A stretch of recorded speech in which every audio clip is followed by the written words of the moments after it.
Hi guys, this is Thunder E from Booredatwork and welcome to another battle vid. Today's battle vid is between two flagship devices, the HTC One M8, which I'll just be calling the M8 for this video purpose, and the Galaxy S5 to find out which is the better device for you.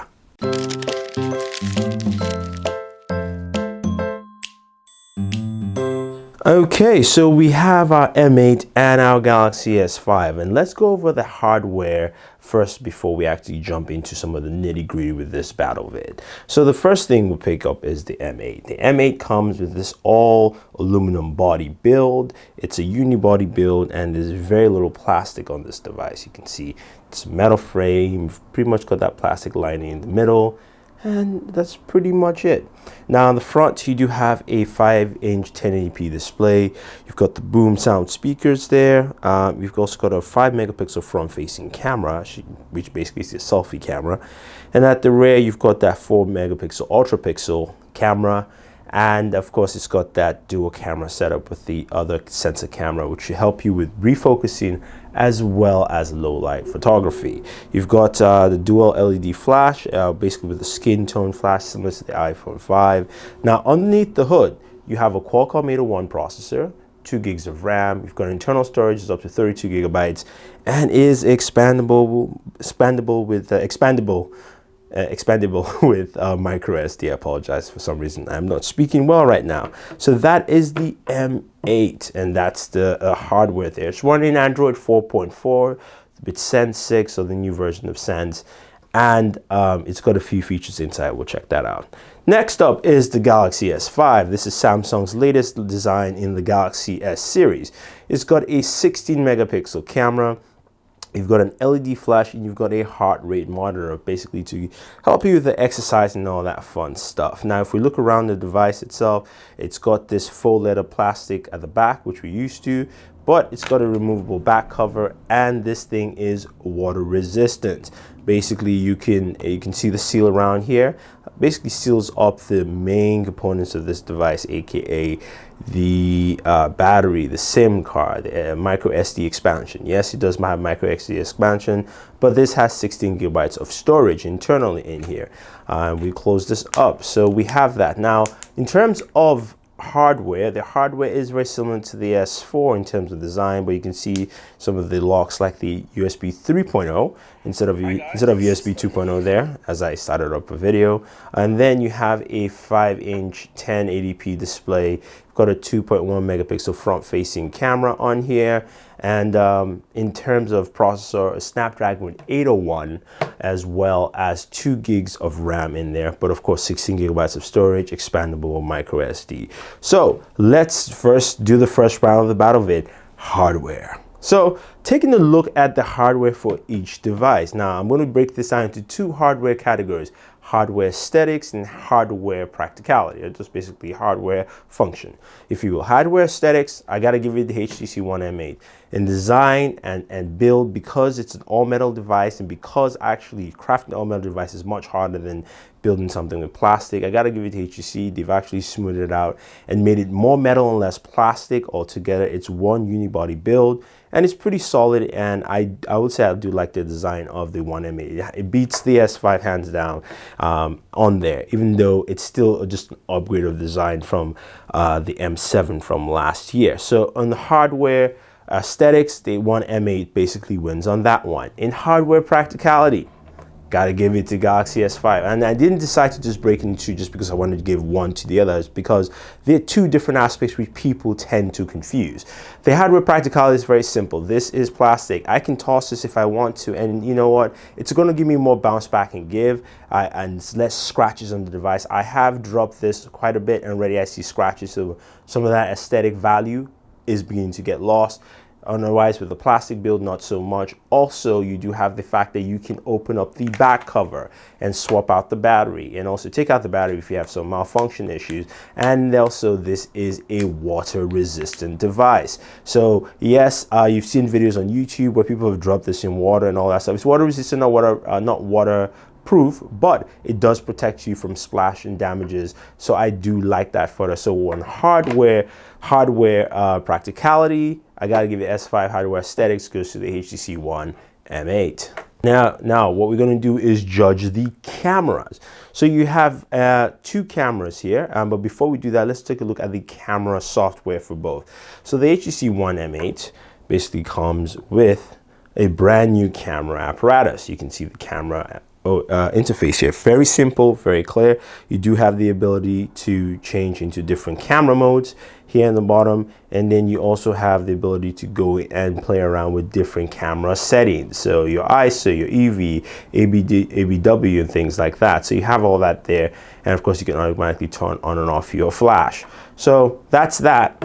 Now the Galaxy S5. I'm gonna open up the camera up here, and here you can see the camera layout again. You do have the same ability with the modes right here, where we can jump into different modes, and you can download more modes if you choose. Then you also have the camera breakdown with some quick action menus, and also going to playing around things like your ISO and some of the other camera settings in there in terms of effects, flash timer, HDR, things like that. In terms of the camera layout, I have to say they're pretty much about the same. It all depends on what you're looking at here, because granted, you know, HTC has given you less is more on screen. Samsung, you can customize it and take stuff out. You also have the ability to download more camera modes in there, and even though HTC allows you to save camera modes, I think pretty much they're about the same in terms of the camera OS itself, or the camera layout. Now the camera quality, how does the dual camera compare to the 16 megapixel camera? So let's take a look at the video in there and see the video quality as well as some photo steals from both cameras. Hi guys, this is Thunder E from Booredatwork. Yes, you know it's me. But here is a daytime sample battle vid video, both the 1080p of the HTC One M8 as well as the Galaxy S5. See how well it handles and compares within this battle video. So we're going to do, of course, just daytime footage as well as nighttime footage. And let's actually go to those flowers over there so we take some pictures of these to give you a rough idea of both of them. As you can see, pan, and then let's switch to nighttime video. Hi guys, this is Thunder E from Booredatwork. Yes, you know it's me. But here is a daytime sample battle vid video, both the 1080p of the HTC One M8 as well as the Galaxy S5. See how well it handles and compares within this battle video. So we're going to do, of course, just daytime footage as well as nighttime footage. And let's actually go to those flowers over there so we take some pictures of these to give you a rough idea of both of them. As you can see, pan, and then let's switch to nighttime video.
So taking a look at the camera samples from both smartphones, as well as photos in low light and other conditions, it is clear to see that the HTC One M8 does not come or stand a chance close to the Galaxy S5. So for me, the Galaxy S5 is has a better camera, hands down.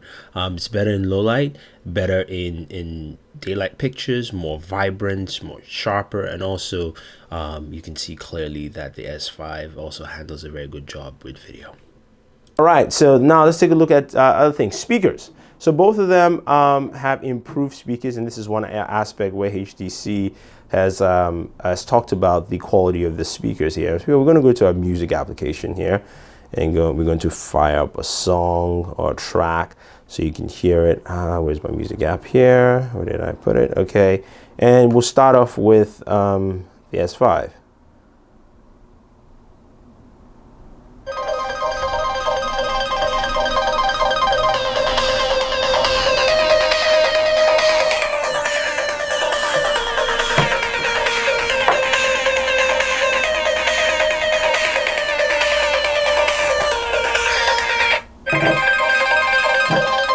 So that's the sample, and that's the same track we're going to play on our HTC One M8 with boom sound.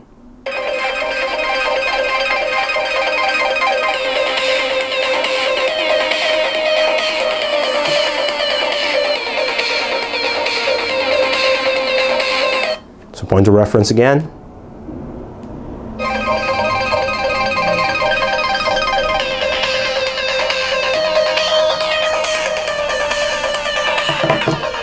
So before we even go any further, it's quite clear to see that boom sound is much better. Yes, front firing speakers are pretty loud, and also these just directly to you than rear-facing speakers. Even though the Galaxy S speakers did a decent job, especially while placed on the table, does give you kind of a reverb while you're listening, so kind of like a fake bass feeling. But the boom sound speakers are just much better overall, and I think these are a better set of speakers to use. So in the speaker department, the HTC One M8 wins. Let's take a look at the display. So both of them have 1080p displays, and I'm actually going to max the brightness out for both so you can just clearly see what they look like. And yeah, there we go. And they're both 1080p displays, and you can see both of them here. But let's take them outside to see how well they handle in sunlight.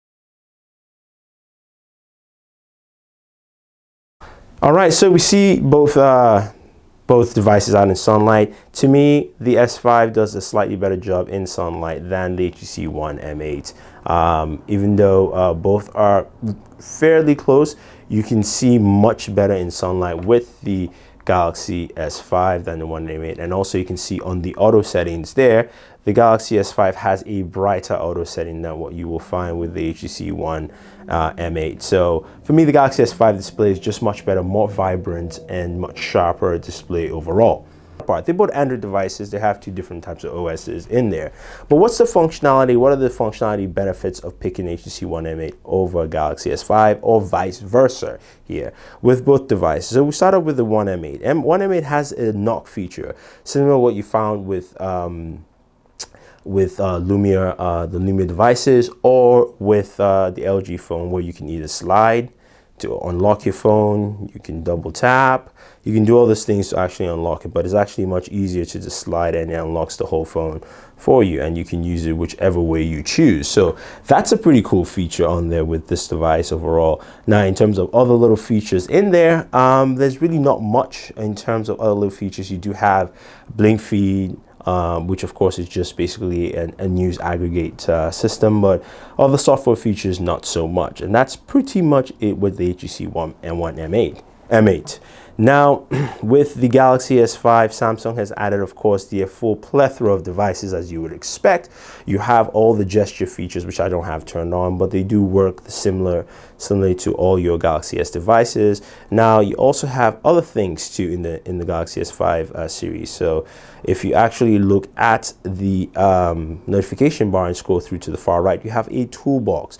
The toolbox is a floating box that allows you to go from app to app and have quick access to any set applications you want. So it's almost like a floating multitask icon for you. So I can also go ahead and I can edit and decide which other applications I want to throw in here. So it's a very pretty cool tool to show up in there. You've also got Quick Connect. Quick Connect allows you to quickly connect to any device, and it turns on your Wi-Fi and Bluetooth at the same time. So if you say you come back home or you walk into a friend's house and you want to connect to his Bluetooth or his Wi-Fi or to certain devices, you turn on Quick Connect, it basically turns out and looks for devices that you can pair with. So right now there's nothing that actually has Bluetooth or Wi-Fi on. But that's a cool feature there on the Galaxy S5 that definitely you can use. So you have Quick Connect, you have also multi-window, which we know quite well, which allows you to use the vast 5-inch screen space to actually, sorry, I can't do multi-window here, to actually use the screen space to actually use more of this device. You can see the multi-window where we can use that, watch a video, search the web, all at the same time. So that's another great feature added in there with the Galaxy S5. Another one which we will eventually see in the HTC One M8, but it's not available, is the ultra power mode. Ultra power mode allows you to stay in standby mode and use low battery for a considerably long amount of time. So you can see I have 45% battery. That will basically keep me on standby for 5.6 days. So basically I can make emergency phone calls. People can contact me on an emergency basis, even if I have little amount of juice. Now it's coming to the HTC One M8. It's not there yet. So basically in the part of OS and software features, I have to give it to the Galaxy S5. I'm not even going to talk about the heart rate monitor. Yes, it's there and it works and you can use it, which is fine. Or the fingerprint sensor, which also can be used with PayPal. You can, I chuck that out as just extras, but those are key software features that really go a long way to using the Galaxy S5. So I have to give it the Galaxy S5 there. So let's round up this battle vid. So the clear battle winner here is the Galaxy S5. Yes, with its 5-inch display, which works better in sunlight and also has just better lighting. It's 16 megapixel camera that does a better job in low light situations, and also its longer battery life, ultra power mode, as well as the fact that it is water resistant. So overall the S5 wins for me, and that's what I'm picking. So let me know if you disagree, leave your comments below and tell me why the M8 is actually better than the S5, but the S5 wins here. So do like this video, guys, share this video, favorite this video, and also don't forget to subscribe to Bored at Work, top right hand corner of your screen or in the description below. So this is Thunder E saying thank you very much and always enjoy your entertainment.